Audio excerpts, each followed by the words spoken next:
Hello, everybody. I'm Will. And I'm Kristen. And this is why I'm watching It. Welcome to Derry, season 1 of 3, apparently. Yeah. You said they're greenlit. Yeah, they're on IMDb at least. Okay. Yeah. Season 1, episode 7. 6 and 7. We didn't 6 and 7. We didn't talk last week. So of 8. In the Name of the Father and The Black Spot. In the Name of the Father was kind of a filler episode, so we can just sort of incorporate it into the conversation, I think. I either didn't know or had forgotten that there was going to only be 8 episodes in the season. Oh, did you think 10? I don't know. Oh. I was just along for the ride. Sure. So when they started plowing through things, especially this episode, I was kind of like, oh, I wasn't done, and I guess we were. Yeah. I still really like it. I'm really into the lore. Yeah. I could have watched a whole episode about 1908. Sure. It doesn't need to be that involved, but why was he talking like that? That was Bill Skarsgard, just an actor's choice. Sure. Okay. Well, he kind of sounds like that as Pennywise. You kind of can't go back now. Okay. Interesting. Okay, I'll take that. It's been almost 10 years. You can't cut that out now. The big thing is that Ingrid, Madeline Stowe, just a loony bin working at the loony bin. So she's the OG Bob, OG Pennywise. When he was a real clown. He was a human who had a wife. If we know one thing, that bitch is dead. And a daughter. She was his daughter. Yeah. And she was very taken by it all. She wanted to be a clown with him. Yeah, because their mother had died and she was sad about it. She took it very seriously. And she was Periwinkle the clown. And when it killed Bob, because it was taking over the Pennywise persona, which was very interesting because when it came up as a little orphan waif, it was the children are very drawn to you. And so that was what Pennywise liked about it. Which is why he takes... That was what it liked about Pennywise. And so she believed, I guess, because it was taking over the face of Pennywise, that her father was still in there. So she then in 1935 was already working as a nurse in Juniper Hill, I think, somewhere. Mm-hmm. And he came back and she just fed kids to him because she believed that her father was still in there and would come back to her. But I guess because he would do it in that room with the door in between them, she still had an element of denial or confusion as to what was at the pool of all the pints of blood that come out of a child seeping under the doorway. Because you even made that joke where it's no, so you're just feeding cats to the coyotes. Yeah. Because I thought the exact same thing when we were watching that scene unfurl. So I guess in the previous episode, it was Lily that sort of figured out that Ingrid was not the good guy because she got in a fight with Ronnie, or Ronnie just yelled at her and called her crazy and said she should be back on Juniper Hill. And so she went to go talk to Ingrid, and she basically went up to the attic and she found all of the clown memorabilia and pictures of Pennywise, Bob and everything. And she was like, "What the hell is this?" And Ingrid was like, "He's coming back." And that was that yellow fucking staircase. Yeah, man. So I remember the first time we saw Ingrid, I was like, I don't know. There was something about it that I didn't trust. But then you were just kind of excited to see Madeline Stowe, and she brought this beauty and calm. Yeah. Which, I mean, I should have picked up on because it was uncanny. It was unnatural. It was an unnatural calm to will say, especially because she was being so nice. If there's one thing I know about Stephen King and asylums, it's that they're no good. Yeah. Or any kind of institution where they keep you behind a locked door. It's no good. So I should have been picking up on that also. But I was so blinded by the hellacious racism that I wasn't even looking over here. Well, but I think the thing that was the most interesting about Ingrid was I was waiting for her to be a manifestation of it and or Pennywise. Sure. And she wasn't. So she was human. Only Lily can see her kind of a thing. Not necessarily that, but I was just thinking it was going to be another one of the personas he was taking on. Or maybe I hadn't worked it through all that way, that far. But I do find it interesting that she was just human and just sort of winging it. But I did find her ultimate come to Jesus moment to be a little bit sort of like, well, what were you expecting? How have you been ignoring? I don't know. I liked it, but I'm also sort of like, oh, so we're done with that. I mean, I guess it's been. No, but I'm on your team because it's like you've been ignoring this for 44 years. I mean, they explained, and I think they've done a good job lampshading it with the Derry lulls you into a slumber, but blessedly, we do also lose her husband with a cleaver with a one fell swoop through the head, which was incredible. And then it ate his head. There was lots of crunching and chomping and like lots of sound effect. But chewing wetly. So she was Periwinkle, and she was dressing up as Periwinkle and just sort of mincing around on the periphery. What, in the hopes of like inspiring the children? Well, she was trying to find him. She kept on going to these places hoping that he would be there. Because it's like, I like that because I wasn't expecting a reveal there. Yeah. I like equal parts like and hate it. Yeah. Because I was like, I just had took it on read that Pennywise was sort of lurking. Yeah, lurking in the shadows. And I think I prefer that to it being like, no, it was just a weirdo. It was just a human, just this human who was trying to find Pennywise. I don't know. I don't hate it, So Pennywise also opens his head and shows her the 3 floating balls, and then she is getting carted off to Juniper Hill because she's catatonic, scrambled now. Doesn't it sort of like eat your soul and keep it in like torture forever or something? I think it's one of those things that's way too extra. Like it's way more than it needs to be. I don't really remember, actually. Like it's been too long since I watched the movies, so I don't really remember. I think it's to do with the floating though, because she started like floating as well. So yeah. Also, the place that they're going to meet is the standpipe. Okay. They keep saying the standpipe, and I kept on being like, where is this cool hangout? So you were right, it is kind of like a water tower. Mm-hmm. So yeah. I buried the lead. Taniel's alive. Taniel is alive. But the show did as well. The show was just waiting a full episode for him to just be sitting in the living room. Exactly. I was like, no shit ass. No follow-up on how this shit ass got out of the fucking gutter or the sewers? I'm fine with it. No, same. Also, Hank is hiding at the black spot. And that is because these fucking white women, can't trust them. Can't trust those fucking white women. Because she calls in the tip that Hank is at the black spot. And so also the sheriff has been, or the chief of police, whatever he is, has been removed from his position by the deputy mayor because he's like not getting things done. But he knows where Hank is. And so they're all going to go there and lynch him, basically. And when that doesn't work, because every fucking person in that place is a military officer and is strapped. The ones that aren't drunk children. Well, there are women in there too. Women in there too. But it's like all the men in there have guns because they are Air Force soldiers. Just want to let the black people go to their club and drink and dance.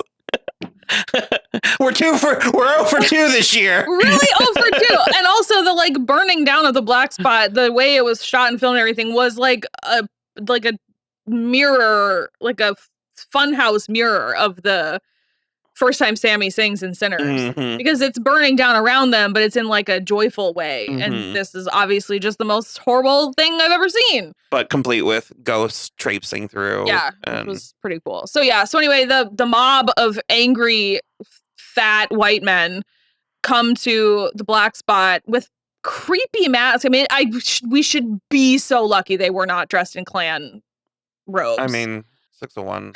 But like really horrible masks, so you can't tell who they are, even though I feel like, come on. So anyway, they go in and they're like, just give us Hank and then we'll leave. And Hank tries to sacrifice himself, even though everybody is like, no, dude. And so the guys leave and bar the doors and then start shooting in through the windows and throwing Molotov cocktails.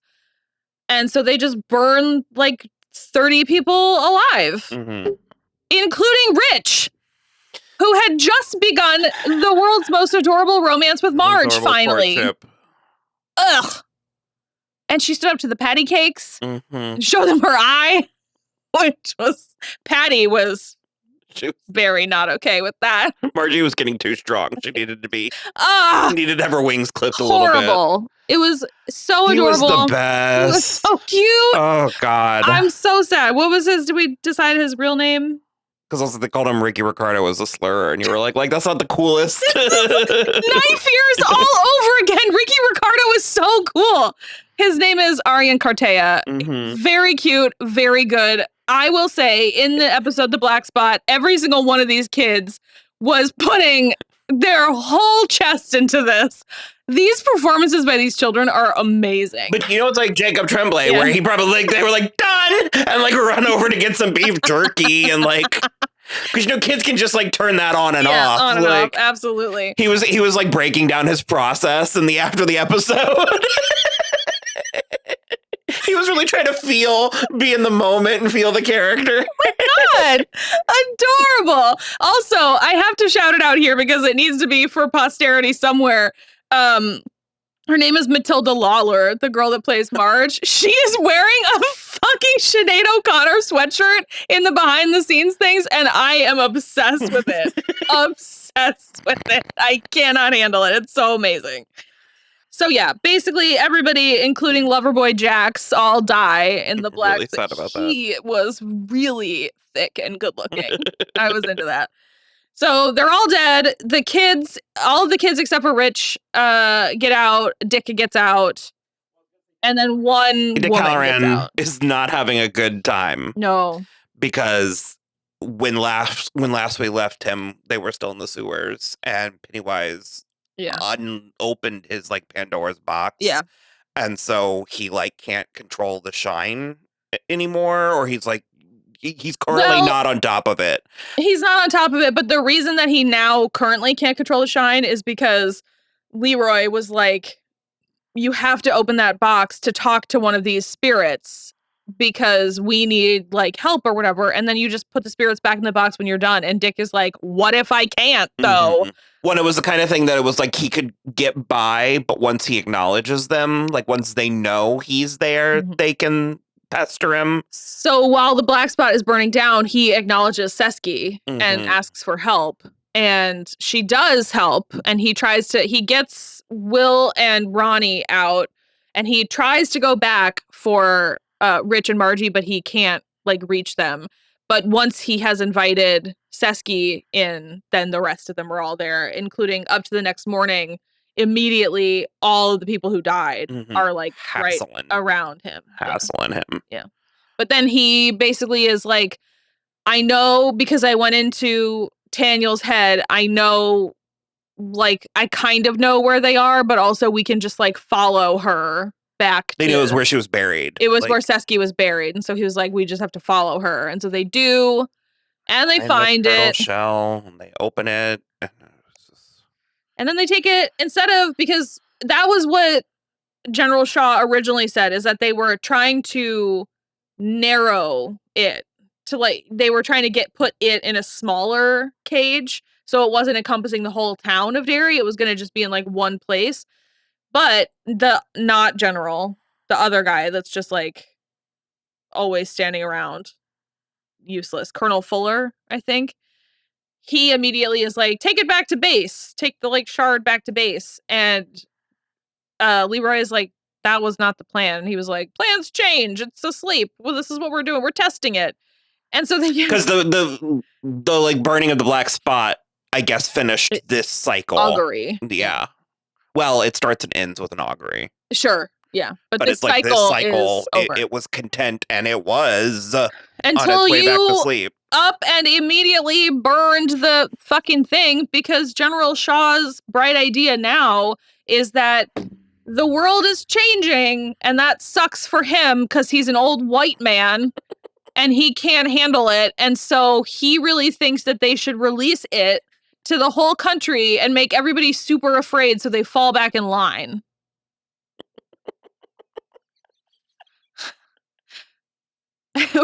What? Well, because as we're doing it, you were like, well, so you've just made a door. Like, you just opened the door to the cage. Yeah. Which was his plan. And, like, I can even understand Oh, Like- yeah, but Leroy does try to stop him a couple of times, so he's confined to base. We'll see. But it's like if we're in like there's no bad ideas, like let's spitball like ideas and stuff. Like maybe we can get to that point. But like you need to be able to control it before you let it loose. Yeah, exactly. I don't know. I think it's a bad idea. It's obviously a bad idea because Pennywise wakes up at the end. He's like he's chilling in his bog, sleeping for 27 years. Bog of guts. In his pit of disgusting body parts and guts up to his snoot and guts. It's a Descent special. Yeah. And then his eyes pop open and he's awake again. Menacing Will. Yes, he like does. opening his mouth all the way with the 3 lights. Yeah. And Will's eyes went gray. Mhm. So I don't know what that means. Well, I mean, I said it before. I was like, we know that Will grows up enough to have a child of his own. So we've got to do something. Charlotte is also still trying to get Hank across the border, I guess, to Montreal. So she goes, because she's got someone in Montreal that's going to get the whole family new papers.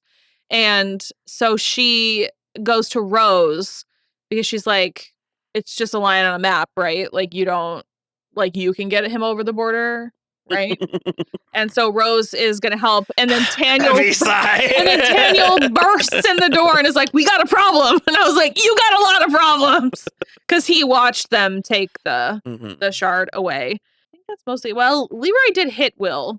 Yeah. Which was a lot. And Charlotte was very mad about that too. I mean, it unfolded, I'll go with organically. Yeah. Like it was one-upping in an organic fashion. I mean, Will did say, I guess. I'm not going to let my friends die like you did, basically. And so he was like... For me, it was the slapping him to the ground that I felt all like... the way to the ground is like a lot. Like, I don't know. I'm not like a beating kids person, but a smack to the mouth, like whatever. I told you, yeah. And I was not a kid. I was 19.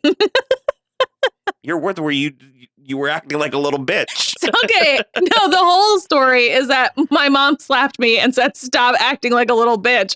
And when I told you that, you were like, well, what were you doing? And I was like, oh, I was acting like a bitch for sure. Yeah, I think that is largely. Charlotte kind of I mean, the family communicated the gravity of the situation to each other. She was like crying and she was like, you put hands on our son. When she was sort of like, so am I moving out? Like, or what are we doing? She was packing. Where it was like, where is this going? Like, what you say next? Am I moving? Are you moving? What is happening? So now he seems confined to quarters. So yeah, we'll see how long that lasts. I think the thing that I'm, aside from the kids who are all amazing and I think are super great, I think the thing that I'm coming out of this with the most is that I'm really enjoying this peek at Dick's backstory because I've only ever known him in The Shining, where he is already like a kindly old black man who is like helping this boy with the shine. The like magical Negro trope. Kind of, which I hate that's what, but I mean, it's so. Well, this is filling it out. It's way filling it out. And I'm really interested to see like the shift, like when he gets to the next portion. Chris Chalk. He's really good. Yeah. Just wanted to shout that out. Really good. Just being on screen, he kind of captivates. He can fill the screen. Yeah. Well, he's got like a really good face, like just a good face. But I was like even the most impressed when he was going in Taniel's head. And it was like he was menacing. Yeah, really menacing. And we don't get that from him when he's just existing. Right. Like, well, he's also so frazzled right now too that he like kind of can't handle it. So yeah. Well, Lily has a dog that was relieved. It was a basset hound that seemed trapped in the bedroom with her and her depression. It was grateful to be relieved of its duty. As soon as Mrs. Bainbridge opened the door, that dog was like, later.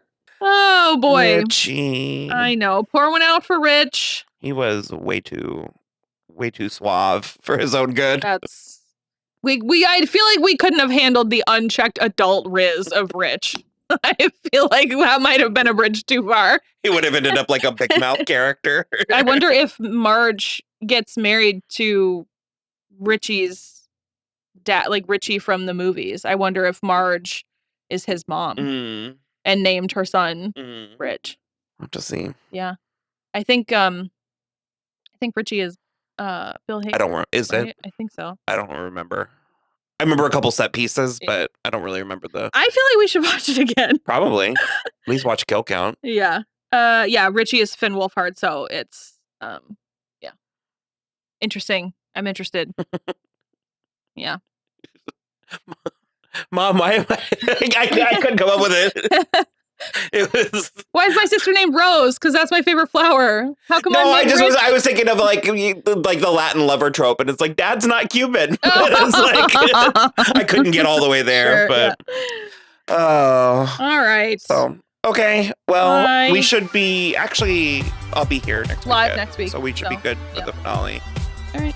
So bye.